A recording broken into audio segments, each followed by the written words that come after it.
సరిపోయిందా? ఇంకా ఉంది, సినిమాలో చూపిద్దాం. అందరికీ నమస్కారం అండి. ముందుగా ఇక్కడ ఈ ఆడియో ఫంక్షన్ ఇంత పాజిటివ్గా జరగడానికి ఎవరు చూసినా కూడా ఒక పాజిటివ్ వైబ్రేషన్స్ ఉన్నాయి, చాలా పాజిటివ్గా ఉందని అనడానికి మనందరికీ తెలిసిన వెనకాల ఉన్న కారణం ఏంటంటే ఆ బుద్ధుడండి. ఆ ధ్యాన బుద్ధుడు అక్కడ కూర్చుని అలా ధ్యానం చేస్తూ ఉంటే కొన్ని సంవత్సరాలుగా ఇక్కడ ఒక పాజిటివ్ వైబ్రేషన్స్ వచ్చి ఈరోజు అలాంటి ప్లేస్లో మన ఆడియో ఫంక్షన్ చేసుకోవటం వల్ల ఒక రకమైన పాజిటివ్ ఎనర్జీ వచ్చింది. సో ఆయన ఆశీస్సులు ఎప్పుడు అలాగే మనం వెంట ఉండాలని కోరుకుంటున్నాం. అలాగే ఈ అమరావతిలో ఆడియో ఫంక్షన్ చేయాలి అనే ఒక థాట్ నాకు వచ్చినప్పుడు బాలయ్య బాబుకి ఒక మాట చెప్పగానే ఎక్స్ట్రాడినరీగా ఉందని ఇమ్మీడియట్గా ఆయన దాన్ని ఫాలోఅప్ చేశారు. సో న్యూ క్యాపిటల్ సిటీలో మొదటి సినిమా ఫంక్షన్ మాదే అవ్వటం చాలా అదృష్టం. అది వన్ టైం వచ్చే ఛాన్స్, అలాంటి ఛాన్స్ మాకు వచ్చినందుకు చాలా ఆనందంగా ఉంది. దీన్ని ఇంత ఇదిగా ఆర్గనైజ్ చేసిన బాలయ్య బాబుకి నా థ్యాంక్స్. నెక్స్ట్ ఈ ప్రాజెక్టు, ఈ డిక్టేటర్ అనే ప్రాజెక్ట్ ఇంత గ్రాండ్గా జరగడానికి రెండు కారణాలండి. ఒకటి, ఒక ఇద్దరు మనుషులు నా మీద పెట్టుకున్న నమ్మకం. ఫస్ట్ ఒకటి బాలయ్య బాబు. నేను లౌక్యం సినిమా చేసిన తర్వాత ఒకసారి ఆయనతో కలిసి బాబు మనం సినిమా చేయాలి ఎప్పటి నుంచో అనుకుంటున్నానంటే ఆయన రెండో మాట ఆలోచించకుండా అసలు ఏంటి, ఎలా చేద్దాం, ఏ కథ చేద్దాం అవన్నీ లేకుండా మన ఇద్దరం సినిమా చేస్తున్నాం అని ఒక మాట ఇచ్చి నా మీద ఒక నమ్మకం పెట్టారు. ఆ నమ్మకాన్ని నిలబెట్టుకునే ప్రాసెస్లో నేను ఉండగా నాకు ఒక ఎరోస్ ఇంటర్నేషనల్ అనే ఒక మంచి ప్రొడ్యూసర్ సంస్థ దొరికింది. అక్కడ సునీల్ లుల్లా గారు వాళ్ళు నా మీద పెట్టిన ఇంకొక నమ్మకంతో ఈ ప్రాజెక్ట్ ఇంత గ్రాండ్గా జరిగింది. వాళ్ళ బ్యాకప్ తోటి, బాలయ్య బాబు సపోర్ట్ తోటి నేను ఫస్ట్ టైం వేదాశ్వ క్రియేషన్స్ అనే ఒక బ్యానర్ పెట్టి డైరెక్షన్ తోటి పాటు ప్రొడక్షన్ కూడా చేస్తూ ఇంత పెద్ద క్యాన్వాస్ ఉన్న ఈ ప్రాజెక్ట్ని ఇంత ఈజీగా చేయడానికి కారణం బాలయ్య బాబు సపోర్టు, ఆయనకి వెనక మా మీద ఉన్న నమ్మకం. సో ఆ రకంగా వాళ్ళిద్దరికీ రుణపడి ఉంటాను. ఇంకా ఈ డిక్టేటర్ గురించి చెప్పాలంటే సినిమాలో ఏముంటుందో మీరు ఆల్రెడీ చూస్తారు. సినిమా జరగడానికి జరిగిన కొన్ని విషయాలు నేను చెప్పుకుంటాను మీ దగ్గర. ఎందుకంటే ఒక ప్రాజెక్టు ఈ రేంజ్లో తీసుకురావడానికి చాలామంది కారణం ఉంటారు.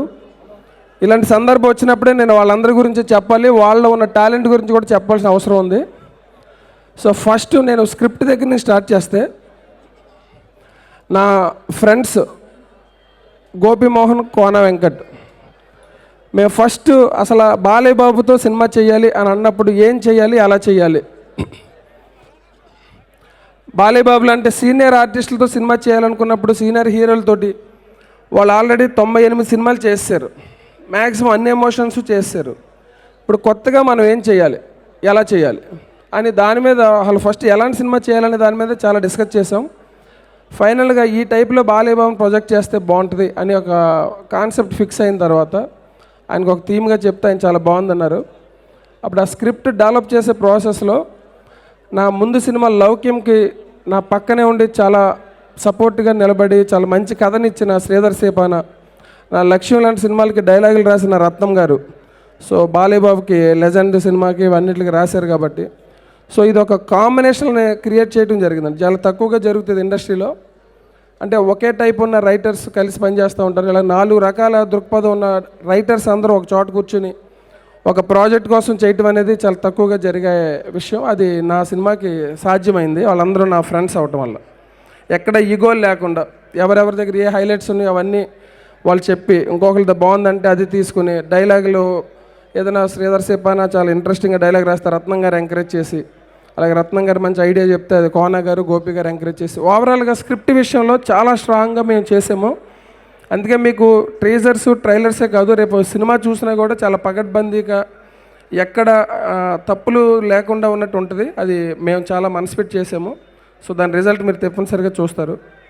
నెక్స్ట్ ఇలా బాగా వచ్చిన కథని తీయటానికి ప్రొడ్యూసర్ కావాలి. సో నాకు లక్కీగా ప్రొడక్షన్ కూడా నేనే చూసుకునే అవకాశం వచ్చింది కాబట్టి మేము ఏదైతే అనుకుంటున్నామో అవన్నీ కూడా తీయగలిగే అవకాశం వచ్చింది. సో చాలా గ్రాండ్గా చేయడానికి రకరకాల అవుట్డోర్స్ వెళ్ళాము, చాలా స్పాన్తో సినిమా చేసాం. ఇంకా శ్యామ్ కే నాయుడు కెమెరామెన్.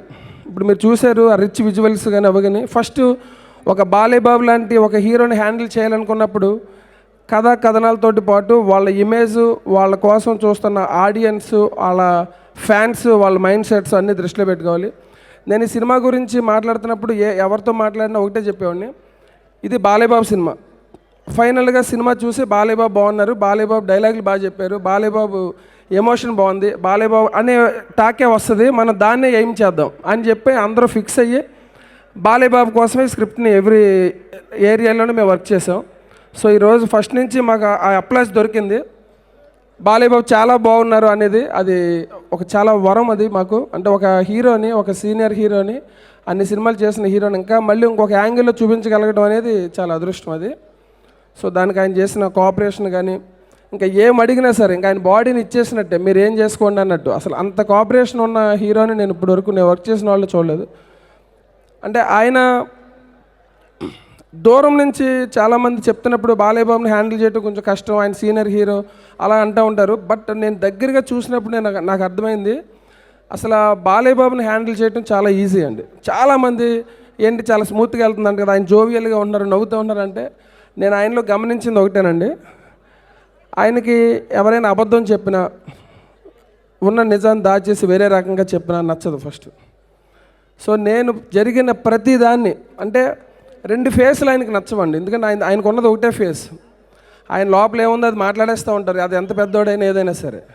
సో తన చుట్టుపక్కల ఉన్న వాళ్ళు కూడా అలాంటి వాళ్ళు ఉండాలని కోరుకుంటారు. అలాంటి వాళ్ళు లేకుండా 5-6 రకాల ఫేసులతో ఎవరైనా మాట్లాడుతూ ఉంటే ఆయన కోపం వస్తూ ఉంటుంది.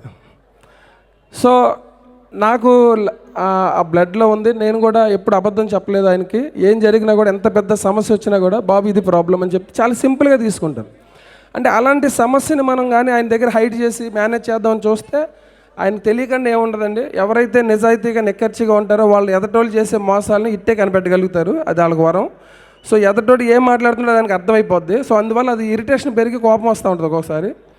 సో అవన్నీ నేను దగ్గరగా చూసి, అంత పెద్ద ట్రావెల్ జరిగిన ఒక మంచి హీరోని దగ్గరగా చూసి ఇదన్నీ నేర్చుకున్నాను. సో ఆయన ఇచ్చిన సపోర్ట్ ఎలా ఉంటుందంటే ఇంట్లో మనిషిలా చూసుకున్నారు. ఎప్పుడు కూడా నేను ఏదో డైరెక్టర్ లాగా, ప్రొడ్యూసర్ లాగా ఏం లేదు, అసలు మన ఇంట్లో మనిషిలాగే చూశారు ఆయన. సో ఆయనకి నాకు ఉన్న ఈ రిలేషన్ ఇలాగే కంటిన్యూ అవ్వాలని నేను కోరుకుంటున్నాను. ఈ సినిమా డెఫినెట్గా మనందరం తల ఎత్తుకుని తిరిగేలాగా మాత్రం మంచి సినిమా అవుతుంది, దానికి మాత్రం నేను భరోసా ఇస్తున్నాను. పండగకి అందరం కలుద్దాం, సెలబ్రేట్ చేసుకుందాం. ముందుగా